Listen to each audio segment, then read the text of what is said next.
मृत्यु के द्वार पर खड़ा एक देवता। अगर स्वयं मृत्यु भी किसी से डरती हो तो वो कौन हो सकता है। कहा जाता है इस सृष्टि में एक नियम कभी नहीं बदलता, जो जन्म लेता है उसे मरना ही पड़ता है। राजा हो या भिखारी, देवता हो या दानव, समय आने पर सबको यमराज के सामने झुकना पड़ता है। लेकिन पुराणों के अंधेरे पन्नों में एक ऐसी कथा छिपी है जहां पहली बार मृत्यु का देवता स्वयं ठहर गया था। उस दिन यमलोक के आकाश में अजीब सन्नाटा था। चारों ओर काली हवाएं बह रही थीं। हजारों आत्माएं वैतरणी नदी के किनारे खड़ी कांप रही थीं और सिंहासन पर बैठे यमराज की आंखों में पहली बार बेचैनी दिखाई दे रही थी। कारण था एक ऐसा नाम जिसे सुनकर देवता भी सिर झुका देते थे, हनुमान। लेकिन आखिर ऐसा क्या हुआ था कि मृत्यु के देवता को स्वयं पृथ्वी पर उतरना पड़ा? और क्यों उस दिन पूरी सृष्टि एक ऐसे युद्ध को देखने वाली थी जिसका अंत स्वयं ब्रह्मांड के नियम बदल सकता था? कहानी शुरू होती है त्रेता युग के बाद। लंका जल चुकी थी,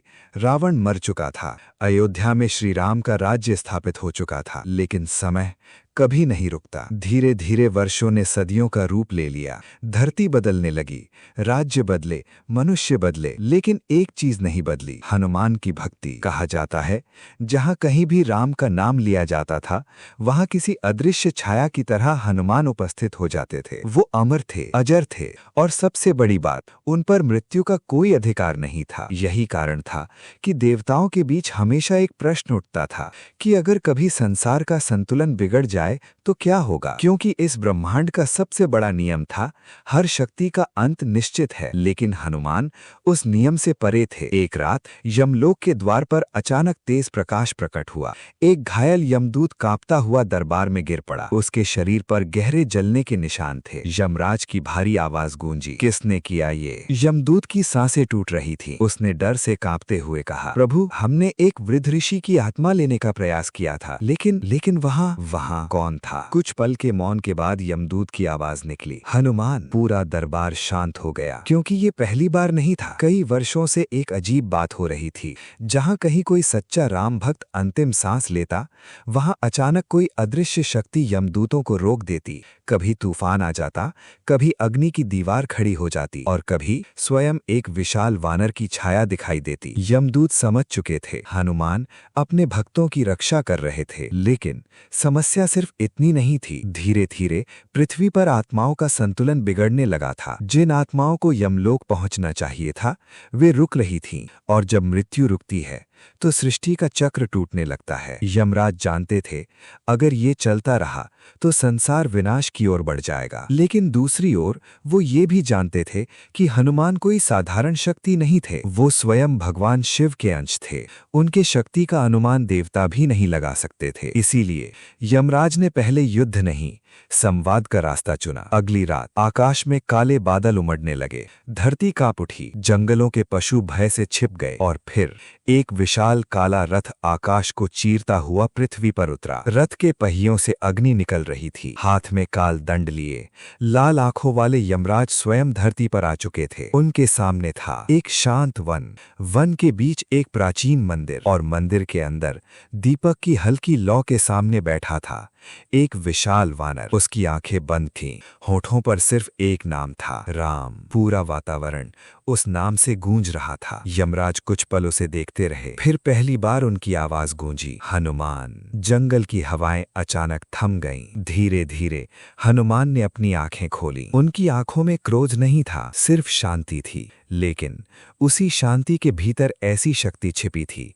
जो पूरे ब्रह्मांड को हिला सकती थी। यमराज आगे बढ़े, तुम सृष्टि के नियमों में हस्तक्षेप कर रहे हो। हनुमान मुस्कुराए, मैं सिर्फ राम भक्तों की रक्षा कर रहा हूँ। मृत्यु से कोई नहीं बच सकता, भक्ति से सब कुछ संभव है। दोनों की आवाजें शांत थीं, लेकिन उनके शब्दों से धरती कांप रही थी। यमराज ने काल दंड जमीन पर मारा, पूरा जंगल अंधकार में डूब गया। अगर हर आत्मा को तुम बचाओगे तो संसार का संतुलन टूट जाएगा। हनुमान धीरे से खड़े हुए, उनका विशाल शरीर पर्वत की तरह दिखाई दे रहा था। और अगर एक सच्चे भक्त को भय में मरना पड़े तो भक्ति का अर्थ क्या रह जाएगा। उस पल पहली बार यमराज की आंखों में क्रोध दिखाई दिया। आकाश में बिजली चमकी, धरती फटने लगी, क्योंकि अब ये सिर्फ दो शक्तियों का सामना नहीं था, ये युद्ध था भक्ति और मृत्यु के बीच। जब मृत्यु ने युद्ध का रूप लिया, आकाश पूरी तरह काला हो चुका था। बिजलियां लगातार चमक रही थीं, वन के पेड़ जड़ों समेत कांप रहे थे और उस भयानक सन्नाटे के बीच दो ऐसी शक्तियां आमने सामने खड़ी थीं जिनकी ऊर्जा से स्वयं देवता भयभीत थे। एक ओर थे मृत्यु के स्वामी यमराज, दूसरी ओर भक्ति की अग्नि से अमर बने हनुमान। कुछ क्षणों तक दोनों एक दूसरे को देखते रहे। फिर यमराज की भारी आवाज गूंजी, हनुमान, अंतिम बार कहता हूं, सृष्टि के नियमों से ऊपर कोई नहीं। हनुमान ने शांत स्वर में उत्तर दिया, राम का नाम हर नियम से ऊपर है। बस इतना सुनना था। अचानक यमराज का कालदंड अग्नि की तरह चमका, पूरा आकाश फटता हुआ दिखाई दिया और अगले ही पल हजारों यमदूत अंधकार से निकलकर वन को घेर चुके थे। उनकी आंखें जल रही थीं, हाथों में लोहे के फंदे थे।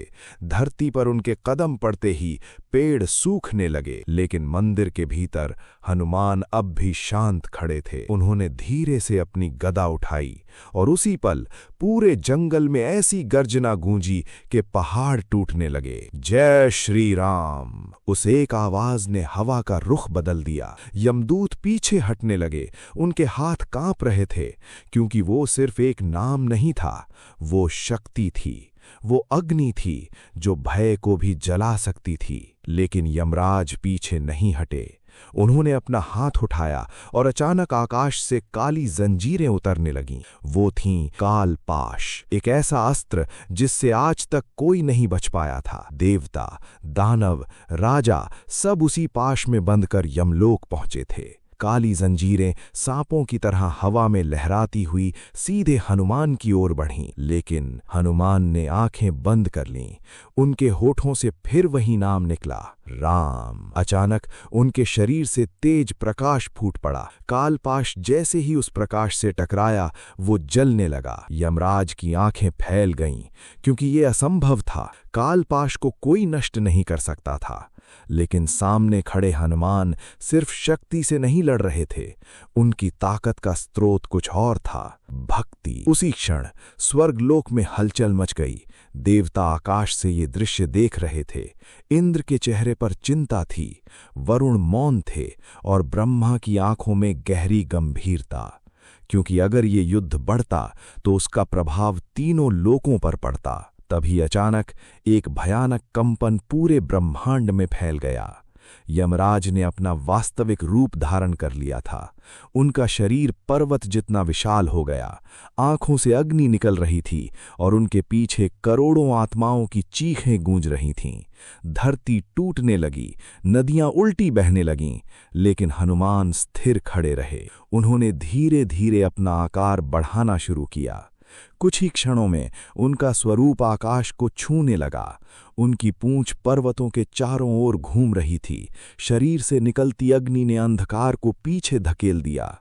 अब ऐसा लग रहा था मानो स्वयं सूर्य और मृत्यु आमने सामने खड़े हों। यमराज ने क्रोध में गर्जना की, अगर तुम नहीं रुके तो मुझे तुम्हें रोकना होगा। हनुमान की आवाज गूंजी, जब तक राम भक्तों पर संकट रहेगा, हनुमान कभी नहीं रुकेगा। और फिर युद्ध शुरू हुआ। यमराज का कालदंड बिजली की तरह आगे बढ़ा। उसके प्रहार से पहाड़ चूर हो गए, लेकिन हनुमान ने अपनी गदा से उसे रोक लिया।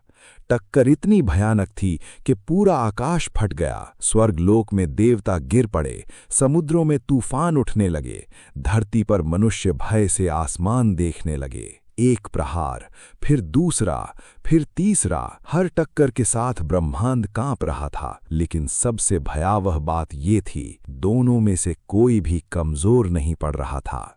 यमराज मृत्यु की शक्ति थे और हनुमान अमर भक्ति की। अचानक यमराज ने अपनी आंखें बंद कीं। कुछ क्षणों बाद उनके पीछे एक विशाल द्वार प्रकट हुआ, यमलोक का द्वार। उसके भीतर सिर्फ अंधकार था, ऐसा अंधकार जहां जाने के बाद कोई वापस नहीं आता। यमराज ने काल दंड उठाया। हनुमान, अब निर्णय होगा। पूरा ब्रह्मांड शांत हो गया, क्योंकि सब जानते थे अब जो होने वाला था उसके बाद शायद सृष्टि पहले जैसी नहीं रहेगी। भक्ति जिसने मृत्यु को रोक दिया। यमलोक का विशाल द्वार खुल चुका था। उसके भीतर से अनगिनत आत्माओं की चीखें सुनाई दे रही थीं। काली हवाएं पूरे आकाश में फैल चुकी थीं। देवता भय से मौन थे और उस अंधकार के सामने हनुमान पर्वत की तरह खड़े थे। यमराज ने कालदंड आकाश की ओर उठाया। अचानक पूरा ब्रह्मांड कांप उठा। आज निर्णय होगा, क्या बड़ा है, मृत्यु या भक्ति। उनकी गर्जना के साथ ही यमलोक का द्वार हनुमान को अपनी ओर खींचने लगा। धरती फटने लगी, विशाल वृक्ष हवा में उड़ने लगे, यहाँ तक कि पर्वत भी अपनी जगह से हिलने लगे। लेकिन हनुमान स्थिर थे। उनकी आंखें बंद थीं, मानो वो युद्ध भूमि में नहीं, किसी गहरी साधना में खड़े हों। यमराज ने पूरी शक्ति लगा दी। कोई भी मृत्यु से नहीं बच सकता। तभी हनुमान ने धीरे से अपनी आंखें खोलीं और अगले ही पल उनके होठों से निकला श्री राम। बस एक नाम। लेकिन जैसे ही वो नाम हवा में गूंजा, पूरा वातावरण बदलने लगा। अंधकार पीछे हटने लगा, यमलोक का द्वार कांप उठा और आकाश में सुनहरी रोशनी फैल गई। देवताओं ने आश्चर्य से ऊपर देखा, क्योंकि उस प्रकाश के भीतर एक दिव्य आकृति दिखाई दे रही थी। धनुष हाथ में, आंखों में करुणा, चेहरे पर शांत मुस्कान, स्वयं भगवान राम। पूरा ब्रह्मांड उनके तेज से प्रकाशित हो उठा। यमराज तुरंत झुक गए। हनुमान की आंखों से आंसू बहने लगे। उन्होंने फोल्डेड हैंड्स के साथ सिर झुका दिया। कुछ क्षणों तक पूरा संसार मौन रहा। फिर भगवान राम की आवाज गूंजी, यम, तुम अपना कर्तव्य निभा रहे हो, और हनुमान, तुम अपनी भक्ति। उनकी आवाज में न क्रोध था, न पक्षपात, सिर्फ सत्य। सृष्टि का संतुलन मृत्यु से चलता है, लेकिन भक्ति उस संतुलन की आत्मा है। यमराज ने सिर झुकाकर कहा, प्रभु, अगर हर भक्त को मृत्यु से बचा लिया जाए तो नियम टूट जाएगा। राम मुस्कुराए, और अगर सच्चे भक्त के हृदय में भय रह जाए तो विश्वास टूट जाएगा। दोनों मौन हो गए, क्योंकि पहली बार मृत्यु और भक्ति के बीच का रहस्य सामने आ रहा था। भगवान राम हनुमान की ओर बढ़े। हनुमान, तुम्हारी शक्ति तुम्हारी गदा में नहीं, तुम्हारी अमरता तुम्हारे शरीर में नहीं, तुम्हारी सबसे बड़ी शक्ति है तुम्हारा प्रेम। हनुमान की आंखें नम थीं। राम ने आगे कहा, लेकिन याद रखो, जो जन्म लेता है उसे एक दिन जाना भी होता है। मृत्यु अंत नहीं, एक नया मार्ग है। फिर उन्होंने यमराज की ओर देखा, और यम, जहां सच्ची भक्ति हो वहां भय नहीं होना चाहिए। उसी क्षण यमराज ने अपना कालदंड नीचे कर दिया। यमलोक का द्वार धीरे धीरे बंद होने लगा। अंधकार मिटने लगा। फिर यमराज हनुमान के सामने आए। कुछ पल तक दोनों एक दूसरे को देखते रहे, और फिर मृत्यु के देवता ने पहली बार मुस्कुराकर कहा, तुम्हें हराना संभव नहीं था, क्योंकि तुम अपने लिए नहीं लड़ रहे थे। हनुमान ने शांत स्वर में उत्तर दिया, जहां राम का नाम है वहां भय का कोई स्थान नहीं। उस रात के बाद कहा जाता है कि यमदूत कभी भी उस स्थान पर नहीं जाते जहां कोई सच्चे मन से राम का नाम ले रहा हो, क्योंकि मृत्यु भी जानती है, भक्ति शरीर को अमर नहीं बनाती, लेकिन आत्मा को भय से मुक्त कर देती है। और शायद यही कारण है कि हजारों वर्षों बाद भी जब कोई अकेला होता है, डरता है या अंधेरे में आशा खोजता है, तो उसके होठों पर अनजाने में एक ही नाम आता है, हनुमान। क्योंकि इस संसार में शक्ति बहुत है, लेकिन मृत्यु के सामने खड़े होकर मुस्कुरा सकने वाली शक्ति सिर्फ भक्ति है।